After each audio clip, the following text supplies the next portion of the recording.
Sebenarnya mah proses ke Kuwait itu sangat rumit ya kalau kita hitungin, beda lagi sama Timur Tengah lainnya. Jadi rumitnya itu di sini tuh kita harus serba mandiri untuk prosesnya gitu, dari tahap awal sampai tahap bla bla bla lah sampai akhir. Sangat sulit, bisa memakan waktu itu 2 bulan sampai 3 bulan. Cuman kalau biaya nih, aku saranin ya biaya, aku sering ngobrol terus di video aku terus, mungkin bisa menyinggung orang tertentu, cuman aku mau ngasih tahu gitu ke teman-teman atau ke kalian yang pengen ke Kuwait. Kalau biaya ke Kuwait itu murah sekali teman-teman. Jadi kalau Kuwait itu biaya itu di bawah 18 juta. Wilujeng sumping baraya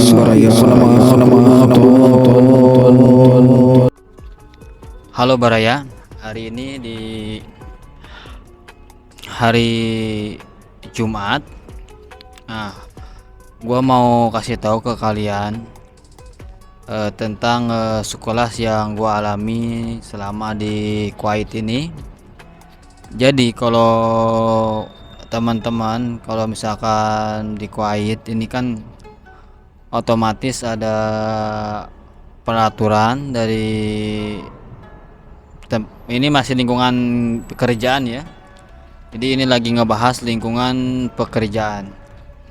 Jadi selama kalian di sini untuk bekerja di Kuwait ya, mungkin kalau misalkan barang bawaan, misalkan contoh ya, pengen teman-teman kan pengen barang bawaan dari Indonesia ke sini, lebih mudahnya itu bawalah barang-barang penting, pakaian penting, seperti pakaian penting lah pada umumnya yang namanya yang bisa dipakai gitu kan. Cuman kalau bawa barang penting mah seperti rokok Indonesia bisa dibawa 2 pak, terus bumbu-bumbu itu yang lebih penting itu kalau misalkan barang bawaan gitu yang bisa dibawa ke sini. Tapi yang lainnya bisa dibawa nggak, cuman yang penting itu soalnya di sini tuh harga terus barang-barang di Kuwait itu sangat mahal. Kalau kita dikalikin atau kalau kita dirupiahkan itu sangat mahal. Cuman balik lagi, kalau selama kita berbelanja, selama kita belanja di sini, kalau kita rupiahkan itu ya otomatis kita gak bakal belanja gitu. Otomatis kita harus ikut uang sini, gitulah mungkin mengapa aku selalu ngomong berkali-kali, carilah gaji yang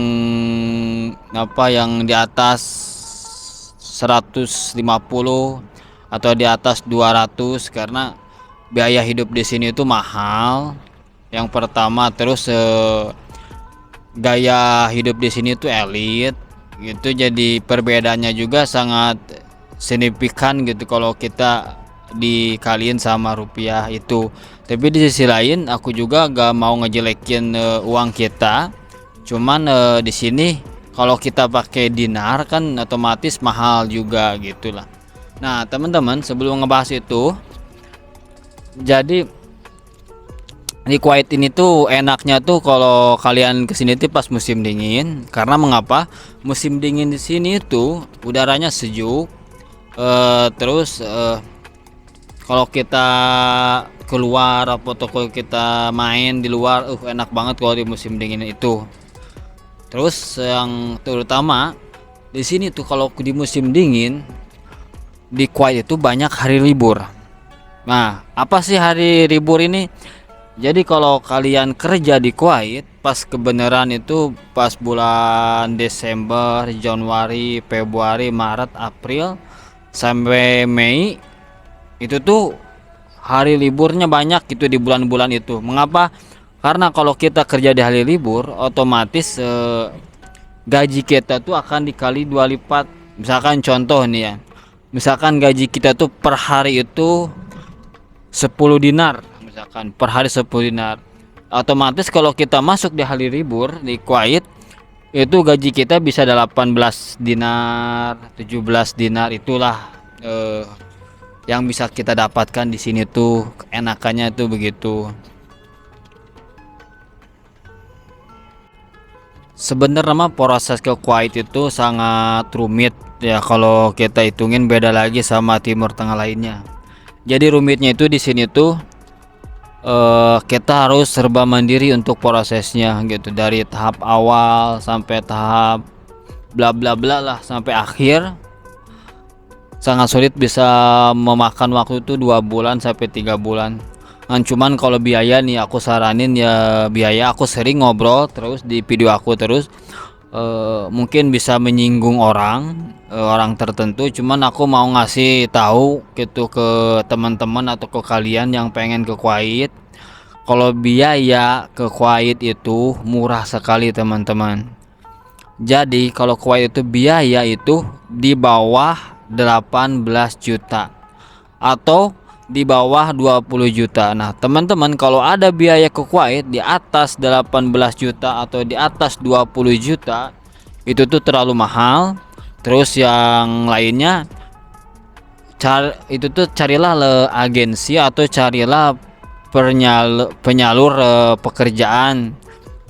Banyak loh agensi-agensi yang terpercaya di Indonesia, apalagi di Jakarta, apa-apa di Bogor, apapun di Bandung, apa di Cianjur.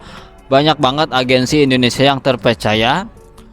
Jangan lewat sponsor. Pokoknya itu intinya. Apa sih sponsor itu? Jadi sponsor itu jangan lewat tangan kiri orang gitu. Kalau lewat tangan kiri orang itu sangat mahal sekali. Mungkin ini ngomongin fakta, pasti orang banyak yang gak suka. Cuman aku ngomongin fakta real.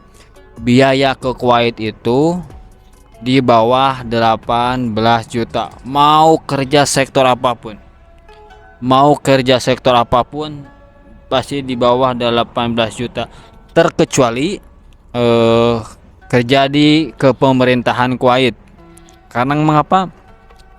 Kerja di pemerintahan Kuwait mungkin bisa di bawah 10 juta untuk biaya, mungkin untuk beli tiket atau pesan visa gitu. Karena kerja di kepemerintahan di sini tuh ditanggung oleh pemerintahan yang dibagai posisi ataupun dibagai sektor dan bidang lain tertentunya. Itu kelas profesional gitu, beda lagi.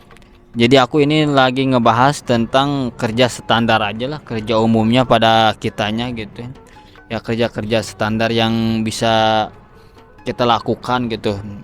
Kecuali mungkin kalau kalian punya pengalaman lebih luas, punya skill atau punya keahlian, itu beda lagi, mungkin tingkatannya kerja profesional. Biasanya tuh gajinya tuh 300 dinar ke atas gitu. Nah cuman ini aku lagi ngomong pekerjaan standar atau pekerjaan umum ya, contohnya seperti di kafe, di factory, terus di warehouse, terus di restoran gitu. Jadi gajinya itu rata-rata paling murah itu 150 dinar untuk PMI Indonesia ataupun untuk tenaga kerja Indonesia. Nah makanya teman-teman, aku selalu berbicara, carilah gaji yang lebih di atas 150 dinar per bulan. Itu tuh free akomodasi, free transportasi. Jadi gitu. Itulah buat apa? Karena buat nabung dan lain sebagainya. Itu mungkin untuk tentang sekitaran gaji dan lain sebagainya. Nah untuk keadaan Kuwait tersendiri yang pernah kami alami di sini selama di Kuwait gitu, yang real nyatanya itu. Jadi di sini tuh kalau perbedaan orang Arab ya, kita ngomongin orang Arabnya dulu gitu, orang-orangnya di Kuwait. Jadi kalau orang Arab di sini tuh jarang banget kita temuin, cuman ada. Biasanya orang Arab sini tuh mainnya paling kalau enggak ke mall atau enggak ke kafe-kafe gitu, jarang banget kita temui gitu. Cuman ada sebagian gitu. Apalagi kalau kerja di factory, apalagi kalau kerja di warehouse gitu, pasti gak bakalan ketemu kita sama orang asli sini. Terkecuali kalau kita kerja di restoran atau di rumah makan ataupun di kafe, itu pasti ketemu orang Arab, selalu ketemu terus. Karena kalau kerja di sini nih, kalau teman-teman di bagian waiter atau di bagian pelayan, biasanya itu dapat tips, dapat bonus dari customer, biasanya dapat tips. Gak tahu tipnya ngasih besar atau ngasih kecil, tergantung ke orangnya gitu. Itu kalau tentang orang Arab gitu. Cuman kalau Arab di sini tuh baik, jadi jauh dari kata kriminalisasi, jauh dari kata hal-hal yang tidak diinginkan. Jadi benar-benar di sini tuh sangat ketat, sangat terjaga. Terus peraturannya tuh yang bisa kita nikmatin sebagai warga asing di sini tuh sangat enak lah dengan kebijakan-kebijakan yang ada oleh perusahaan maupun Kuwaiter sendiri. Itulah yang bisa kita dapatkan di sini itu. Nah, kalau teman-teman nih, proses ini yang paling kesal di sini tuh yang kita alami itu prosesnya apa tuh? Proses bahasa. Itu yang paling kesel. Kenapa? Kebiasaan kan kita sebagai warga Indonesia itu kurang mahir berbahasa Arab ataupun berbahasa Inggris. Mungkin sebagian orang bisa lah gitu, enggak semuanya. Jadi kalau di Kuwait ini, kalau teman-teman interview ataupun mau ngelamar kerja, nah, jadi kalau teman-teman interview usahainlah bisalah bahasa baku atau bahasa biasa ataupun bahasa buat percakapan atau tanya jawab pas interview. Nanti kalau teman-teman udah keterima interview di sini, masalah bahasa belajar sendiri di sini. Mau belajar bahasa Inggris, mau belajar bahasa Arab, belajar di sini sambil kerja.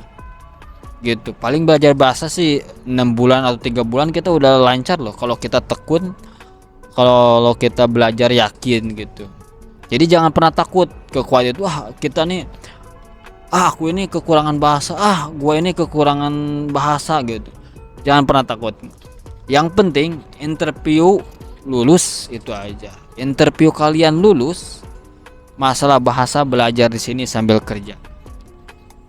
Jangan pernah takut untuk kekurangan dalam berbicara bahasa. Jangan pernah takut. Pokoknya yang penting carilah pekerjaan ke Kuwait yang nyaman, yang enak, yang sesuai dengan keinginan kita, sesuai dengan posisi kita. Terus masalah bahasa kita belajar di sini. Dulu aja pengalaman aku nih ya, pengalaman aku pertama kali ke Emirat ataupun ke Saudi sampai ke Kuwait sini itu nol bahasa, gak bisa bahasa apapun. Maksudnya bisa bahasa Inggris sama Arab gitu lah, bahasa lain bisa. Itu gak bisa, nol banget bahasa Arab, nol banget bahasa Inggris aku tuh dulu pas pertama ke Timur Tengah itu. Tapi kenapa pas interview aku lulus, karena aku bisa lah bahasa Inggris sedikit gitu. Nah di situ tanya jawab sedikit aku bisa. Nah dari situ udah keterima, belajar aku di Saudi dua waktu itu, belajar bahasa Inggris, terus belajar bahasa Arab di situ, belajar sampai 3 tahun. Terus lari ke Saudi, cari lagi kerja bukan ke Saudi, lari ke Kuwait, maksudnya cari kerja ke Kuwait. Dari perusahaan lama dari Saudi aku resign, terus pindah ke Kuwait. Pas ke Kuwait aku takjub banget gitu. Takjub kenapa? Dengan mata uangnya tinggi, terus gajinya lebih besar lah gitu.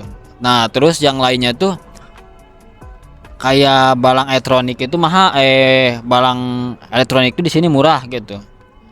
Beda kalau sama bahan sayur dan lain-lain semua itu mahal di sini. Kalau elektronik itu murah, makanya kalau teman-teman di sini bisa kebeli HP dalam 1 bulan gaji. Itulah mungkin kenikmatan yang kita dapatin sebagai tenaga kerja di Kuwait. Mungkin itu yang bisa aku sampaikan saat ini ke kalian. Coba kalian challenge, kasih ide apa gitu, kasih mau konten apa, nanti aku buatin.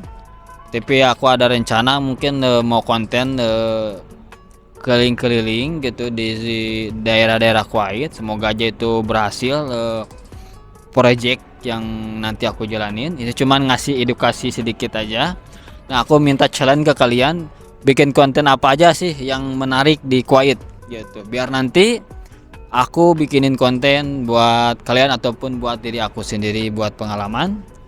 Nah bila ini belum meyakinkan kalian atau masih kurang yang aku berbicarakan ini, boleh kalian sharing, sharing dimanapun. Aku terima sharing, aku open sharing. Mau sharing di kolom komentar, mau sharing di sosial media manapun, boleh.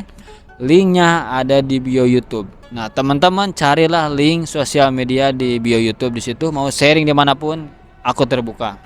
Mau tentang pekerjaan, mau tentang situasi Kuwait, mau tentang bagaimana sih biaya ke Kuwait, ataupun tentang semuanya yang ada di Kuwait, boleh sharing.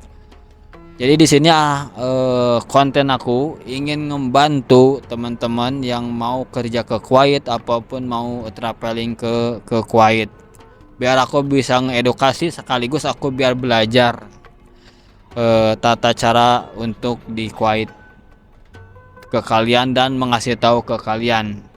Jadi mungkin itu yang bisa aku sampaikan saat ini. Sampai ketemu lagi di video berikutnya. Semoga bisa mengedukasi ya. Sekali lagi teman-teman tolong dukung terus channel YouTube aku ataupun sosial media aku, video aku yang aku buat, terus nonton terus. Sebenarnya aku lagi ngejar jam tayang, semoga jam tayangnya bisa tercapai. Tolong bantu terus teman-teman, tingkatin terus, nonton terus video aku. Kan kalau teman-teman lebih penasaran lagi, aku udah banyak buat video di YouTube tentang Kuwait, yang lainnya tentang hal apapun ada di YouTube di channel aku. Teman-teman boleh tonton, boleh satu persatu video aku dari awal pertama ke Kuwait sampai sekarang, boleh sampai 3 tahun di sini. Mungkin itu ya teman-teman. Semoga bermanfaat. Sampai ketemu lagi di video berikutnya. See you next time. See you, goodbye guys.